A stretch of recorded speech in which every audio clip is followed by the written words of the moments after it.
Secrets of Coins, revealing the rare coins in history, disclosed. The Korean War was underway. Harry Truman was president. The cost of living was rising, and the average American family was tightening their budget. In their pocket change, they carried the Jefferson Nickel, a coin first struck in 1938, honoring America's third president. Among the nickels minted that year, one stands out to collectors, the 1951 Jefferson Nickel, struck at the San Francisco Mint. The basics. The coin's design had been around for over a decade by 1951, was created by Felix Schlag, whose portrait of Thomas Jefferson had won the Treasury's design competition back in 1938. On the obverse, Jefferson faces left. The word liberty and the date 1951 appear to the right. Above you see "In God We Trust." On the reverse, you'll find Jefferson's home, Monticello, with the name Monticello below it, 5 cents underneath, and United States of America running along the rim. Above the building, the motto "E pluribus unum." Each coin is made of 75% copper and 25% nickel, weighs 5 grams and measures 21.2 millimeters in diameter. The mint mark S for San Francisco sits to the right of Monticello. Mintage and rarity. Now here's what makes the 1951 S so interesting. The Philadelphia Mint struck about 28 million nickels. Denver made 20 million. But San Francisco, only 7.7 million nickels were struck, a relatively small number. That makes the 1951 S one of the scarcer Jefferson Nickels of the 1950s. It's not the rarest date, but it's definitely a semi-key coin in the series. Condition rarity. Most 1951 S nickels entered circulation right away, where they picked up wear and scratches. Finding a clean, well-struck example is the challenge. In circulated grades, they're worth between 10 cents and $1. In Mint State 63, values jump to around $10, $20. In MS 65, they're worth $50, $75. But in MS 66 full steps, a sharply struck coin with full details on Monticello steps, prices can climb into the hundreds or even low thousands. One PCG's graded MS 67 full steps 1951 S nickel sold for nearly $20,000 at auction, a massive price for a coin many people once overlooked as just pocket change. Why full steps matter. Collector's prize, Jefferson Nickels with full steps, meaning all 6 steps at Monticello, are fully visible and unbroken. Because of the way these coins were struck, many show weakness on the steps. That makes true full-step coins far rarer. For the 1951 S, full-step examples are scarce and always command high premiums. Errors and varieties. Like many nickels, the 1951 S also has some collectible errors. Repunched mint marks, RPMs, where the S was punched more than once. These can sell for $50 to $200. Off-center strikes worth $100 or more depending on how dramatic. Clipped planchets around $50 to $150. Other strike issues like weak strikes or die cracks also attract collectors. Historical context. In 1951, the U.S. Mint was adjusting production numbers based on demand. Post-war America was booming, but the San Francisco Mint was beginning to scale back. Just 2 years later, in 1954, San Francisco would stop striking coins altogether, until it reopened decades later. So the 1951 S nickel is one of the last low mintage San Francisco nickels before that pause. That makes it a little slice of mint history. How to find one? If you want to hunt for a 1951 S Jefferson Nickel, check old coin collections and inherited jars. Look through bulk nickel bags from dealers. Visit coin shows or online auctions. Dealers know they're collectible, but bargains can still pop up. Finding one with full steps is the real treasure hunt. Most coins don't have them, but sharp, uncirculated rolls that surface occasionally might contain a gem. Selling tips. If you own a 1951 S nickel, worn examples are only worth a small premium, but still set them aside. Uncirculated coins should be protected in holders to preserve luster. Full step examples? Absolutely get them graded by PCGS or NGC. That's where the real money is. For top quality coins, Auction houses like Heritage, Stack's Bowers, or great collections are the best places to sell. The big closer. So, what looks like just another nickel is actually a semi-key date in the Jefferson series. With only 7.7 million struck, the 1951 Jefferson Nickel is scarce. In worn condition, it's worth little more than face value. But in mint state, especially with full steps, it can reach into the thousands. And at the very top, pristine, full step examples, and it can bring 20,000 or more. The lesson? Never dismiss the Jefferson Nickel.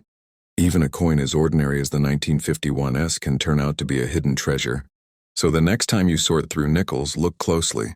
That little S mint mark from 1951 might mean you're holding history, and possibly a fortune. The Korean War was raging. Dwight D. Eisenhower was elected president that November. Families were watching black and white television, and cars with chrome fins were starting to roll off the assembly lines. And in the middle of all that, the U.S. Mint struck millions of Jefferson Nickels, one of which, the 1952 Jefferson Nickel, has become a collectible coin with surprising value in top condition. The basics. The Jefferson Nickel was designed back in 1938 by Felix Schlag. His design remained unchanged for decades. On the obverse, you see a left-facing portrait of Thomas Jefferson. Above his head, "In God We Trust." Along the rim, Liberty and the date 1952, with a star separating them. On the reverse, Jefferson's home Monticello is featured, with the word Monticello below it, 5 cents beneath, and United States of America at the bottom rim. Above the building appears E pluribus unum. The coin weighs 5 grams, has a diameter of 21.2 millimeters, and is made of 75% copper and 25% nickel. Mint marks for 1952 include: no mint mark, meter, Philadelphia. DD or Denver. S for San Francisco. You'll find the mint mark on the reverse to the right of Monticello, Mintage. Here's how many were struck in 1952. Philadelphia, over 63 million nickels. Denver, around 30 million. San Francisco, about 20.6 million. In total, over 113 million nickels were produced that year. That makes it a common date overall, but rarity comes down to condition and strike quality. Condition rarity. Most 1952 nickels entered circulation and picked up wear, but uncirculated survivors, especially with sharp details, can be worth far more than face value. In circulated grades, most 1952 nickels are worth 10 to 25 cents. In MS-63 mint state, values range from $4 to $10. In MS-65, prices jump to $30 to $75 depending on the mint. In MS-66 with full steps, values can reach $500, $500. The finest known examples in MS-67, full steps have sold for $5,000 to $10,000 at major auctions. One standout, a 1952 nickel-graded MS-67, full steps by PCGS sold for nearly $9,000. That's the kind of money collectors will pay for. Condition rarity. Full steps rarity. Why do collectors care so much about full steps? The design of Monticello on the reverse includes a staircase. On most nickels, the steps are weakly struck, blending together. But when all 5 or 6 steps are sharp and separated, the coin earns the full steps designation. For the 1952 nickels, full steps examples are much harder to find, especially from San Francisco. That's why the price jumps dramatically for coins with this detail. Errors and varieties. The 1952 Jefferson Nickel also has some interesting errors. Repunched mint marks, RPMs, where the D or S was punched more than once. Values range from $25 to $150. Off-center strikes, worth anywhere from $50 to $250, depending on how far off. Clipped planches, usually $30 to $100. Die cracks and cuts. Smaller ones bring modest premiums, while dramatic breaks can go into the hundreds. Because of the large mintages, error coins slipped through, and collectors love to find them. Historical context. The early 1950s were a time of global tension and domestic change. With the Korean War ongoing, metal supplies were watched closely, but nickels continued in their standard copper-nickel alloy. The San Francisco Mint, however, was producing fewer coins each year. By 1955, it would stop striking coins altogether, making its 1950s issues, including the 1952 nickel, More interesting for collectors today. How to find them. If you're looking for a 1952 Jefferson nickel, search through old collections and inherited jars. Many people saved nickels in the 1950s. Coin shows and dealer bins often have circulated examples. Online auctions are your best bet for high-grade certified pieces.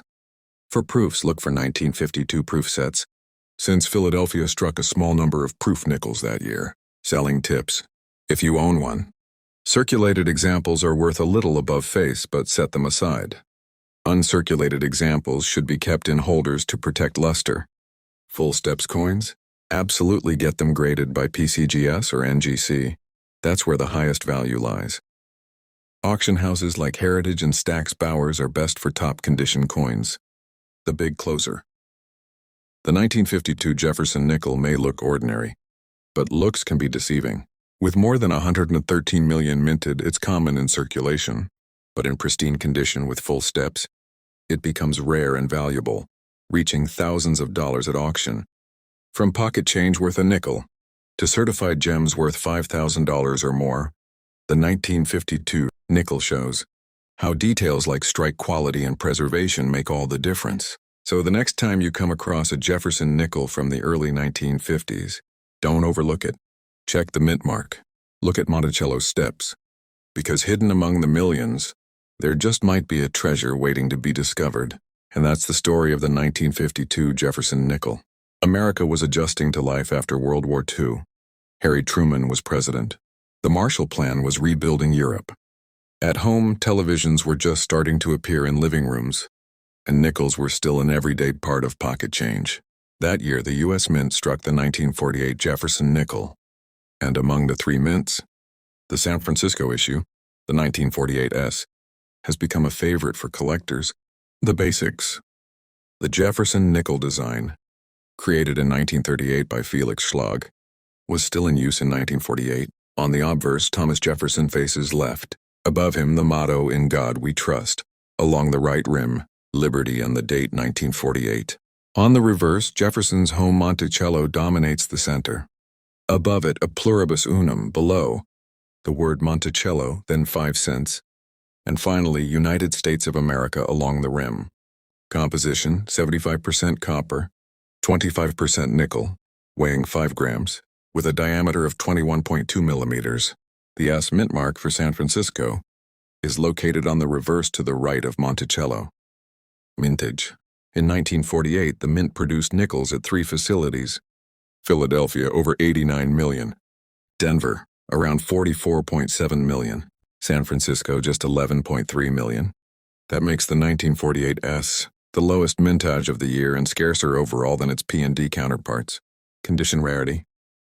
Circulated examples of the 1948 S are easy to find, but high-grade coins with sharp details are much tougher. In circulated grades, values are 10 to 25 cents. In Mint State 63, coins are worth about 5.8. In MS 65, they bring $25.50. In MS 66, the price jumps to $100, $200.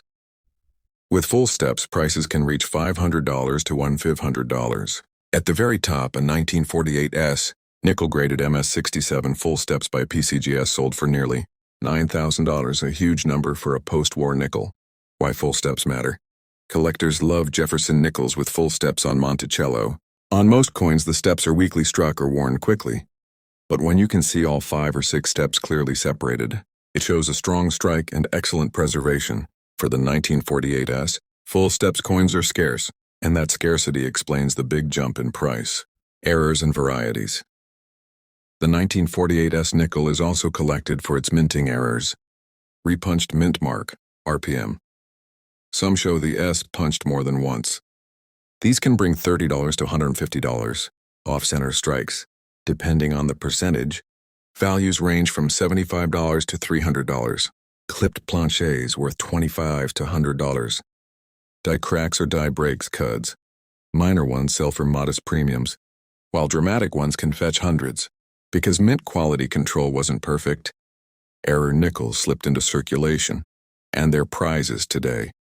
Historical context. 1948 was a transitional year. The war had ended just 3 years earlier, and the U.S. Mint had stopped producing silver war nickels in 1945. By 1948, the nickel had returned to its regular copper-nickel composition. Meanwhile, the San Francisco Mint was winding down. By the mid-1950s, it would stop striking coins altogether for a time. That makes its late 1940s issues, including the 1948s, even more interesting to collectors. How to find one? If you're hunting a 1948s Jefferson Nickel, search coin shows and dealer inventory. Circulated examples are common. Online auctions and eBay listings often include uncirculated rolls or singles. Look for original mint rolls from old collections. Sometimes gems hide inside. Proof-like strikes do not exist for 1948s, but sharp full-step examples are the real treasure. Selling tips. If you own one, circulated coins bring only a small premium but still worth saving. Uncirculated coins should be stored in holders to protect the luster. Full steps. Nickels should be certified by PCGS or NGC. Buyers pay much more for graded coins. For the very finest examples, consider major auction houses like Heritage or Stack's Bowers. The big closer. The 1948s Jefferson Nickel may not look flashy. It isn't silver and millions were made.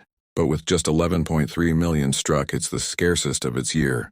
In worn condition, it's worth a few cents. In mint state, it's a collectible. And with sharp full steps, it can soar into the thousands of dollars. That's the magic of coin collecting, turning pocket change into history and, sometimes, into treasure. So the next time you come across a Jefferson Nickel from the late 1940s, check that mint mark. If it's an S, you might just be holding a key piece of post-war history, and maybe even a coin, worth far more than 5 cents. The United States was just a few years removed from the end of World War II. Harry Truman was president. NATO had just been formed. Families were settling into the new post-war economy. Televisions were beginning to enter homes, and American coins were jingling in nearly every pocket. Among those coins was the Jefferson Nickel, and one particular issue, the 1949s, has become a fascinating piece of numismatic history, a coin that most people spent without thinking, but which collectors today prize for its rarity, quality, and history. The basics. The Jefferson Nickel was designed in 1938 by Felix Schlag and by 1949 was firmly established as America's 5-cent piece. On the obverse, Jefferson faces left. Above his head, the motto, "In God We Trust." Along the right rim, Liberty and the date 1949, separated by a star. On the reverse, we see Jefferson's home Monticello, with the Latin motto E Pluribus Unum above. Beneath it, the name Monticello. Then the denomination 5 cents, and at the bottom, United States of America. Composition 75% copper, 25% nickel. Weight 5 grams. Diameter 21.2 millimeters. Edge plain. Mint mark, an S for San Francisco found on the reverse to the right of Monticello. Mintage. Now let's talk numbers. In 1949, the U.S. Mint produced nickels at 3 locations. Philadelphia, about 60.6 million. Denver, about 36.5 million. San Francisco, only 9.7 million. That makes the 1949s the lowest mintage of the year, and far scarcer than the P&D issues. Condition rarity. Here's the important part. In circulated grades 1949s, nickels are common and worth only around 10 to 50 cents. But uncirculated examples are much harder to find, especially with sharp detail. In MS-63, you might see values of $5, $10. In MS-65, values move up to $25, $50. In MS-66, they can reach $150, $250. And when you add full steps designation, the values climb dramatically. The record? A 1949s nickel graded MS-67, full steps by PCGS, sold for over $7,000 at auction. Imagine, a nickel worth thousands of dollars. Why full steps matter? Collectors of Jefferson Nickels pay a premium for coins with full steps on Monticello. The steps are the most delicate part of the design. They strike weakly and wear quickly. To qualify as full steps, you need to see all 5 or 6 separate lines clearly without breaks. Most 1949s nickels are weakly struck. so finding one with full steps is rare, and that's why they command such strong prices. Errors and varieties. The 1949S is also collected for its minting mistakes. Repunched mint mark RPM. Some coins show the S punched more than once, creating a doubled or tripled effect. These can sell for $21.50. Die cracks and cuds. Small ones might bring a modest premium, but dramatic breaks can be $100 or more. Off-center strikes. Depending on how far the design is off, these can range from $75 to $300. Clipped planchets. Nickels struck on incomplete blanks are collectible, often $25 to $100. These errors add excitement and make even an ordinary nickel potentially valuable. Historical context. Think about 1949. The war was over. The Marshall Plan was underway in Europe. NATO was founded.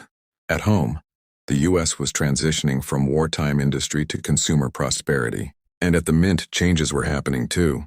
The San Francisco Mint was producing fewer and fewer coins. By the mid-1950s, it would stop regular coinage altogether. That makes late 1940s S mint issues, like the 1949S, even more desirable today. How to find one. So how do you track down a 1949S Jefferson Nickel? Coin shops and dealers often have circulated examples, sometimes in bulk boxes. Coin shows and estate sales are good hunting grounds for higher-grade pieces. Online auctions like eBay, Heritage, or Great Collections are excellent for certified mint state examples. And sometimes, believe it or not, nickels from the 1940s still turn up and change. Jars or collections that haven't been searched in decades. Selling tips. If you have a 1949S nickel, circulated pieces are best sold in lots or as part of Dayton mint sets. Uncirculated examples should be protected in 2x2 flips or airtight holders to preserve their luster. Full steps nickels should absolutely be certified by PCGS or NGC. The difference in value is enormous. Rare RPM varieties or gems are best offered through major auction houses to attract top bidders. The big closer. The 1949's Jefferson Nickel is proof that even ordinary pocket change can hide treasures. In worn condition, it's worth only a little more than face value. In mint state, it's a solid collector coin, and with crisp full steps, it can bring thousands of dollars. That's the thrill of coin collecting. Every nickel tells a story. This one, struck in San Francisco in 1949, carries the legacy of post-war America, a time of rebuilding, change, and new beginnings.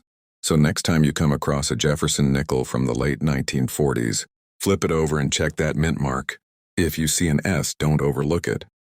You could be holding a piece of history, and maybe even a little fortune. The Korean War was raging. Harry Truman sat in the White House. America was in a time of change. Suburban growth, the rise of television, and a booming post-war economy. And in people's pockets, jingling alongside silver dimes and quarters, were Jefferson Nickels. Among them, the 1951 Jefferson Nickel, a coin that today can range from pocket change to thousands of dollars, depending on one critical detail: its condition. The basics. The Jefferson Nickel had been America's 5-cent piece since 1938, designed by Felix Schlag.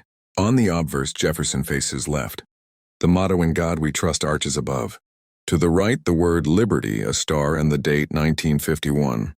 On the reverse, we see Jefferson's home, Monticello, with the Latin motto E Pluribus Unum above, and below the inscriptions Monticello, 5 cents in United States of America. Each coin weighs 5 grams, made of 75% copper and 25% nickel, with a diameter of 21.2 millimeters and a plain edge. The mint mark is found on the reverse to the right of Monticello. Mintage. The U.S. Mint struck nickels at 3 mints in 1951. Philadelphia, no mint mark, about 28.6 million coins. Denver D, about 20.5 million wire. San Francisco, S, just 7.8 million. That makes the 1951 S the lowest mintage of the year, and the key variety for collectors. Condition rarity. Now here's where the story gets interesting. In circulated grades, the 1951 nickel is worth only a small premium, maybe 10 to 50 cents. But in uncirculated condition, values climb fast. In MS63, around $5–10. In MS65, $20–40. In MS66, values can reach $100–200. And with the coveted full steps designation, the prices skyrocket. A 1951 S nickel graded MS66 full steps has sold for over $18,000. Even Philadelphia and Denver coins with full steps can bring hundreds to thousands, depending on the grade. Why full steps matter?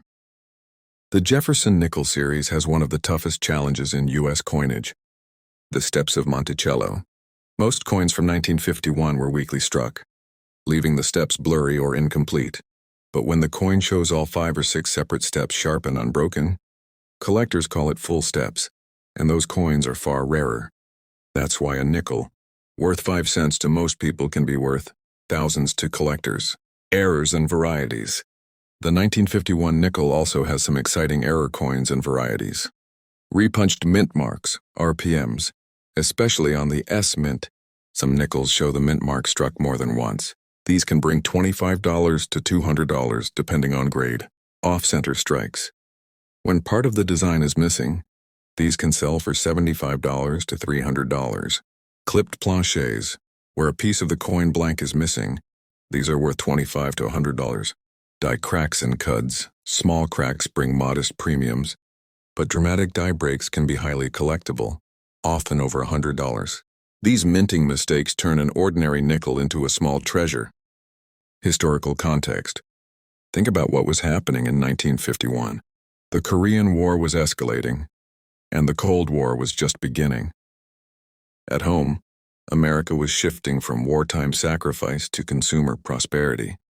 Suburban housing developments were springing up, and cars, radios, and televisions were reshaping daily life. At the U.S. Mint, the San Francisco Mint was producing fewer coins, and within just a few years, it would stop striking circulating nickels altogether. That makes the 1951 S issue not just scarcer, but historically significant.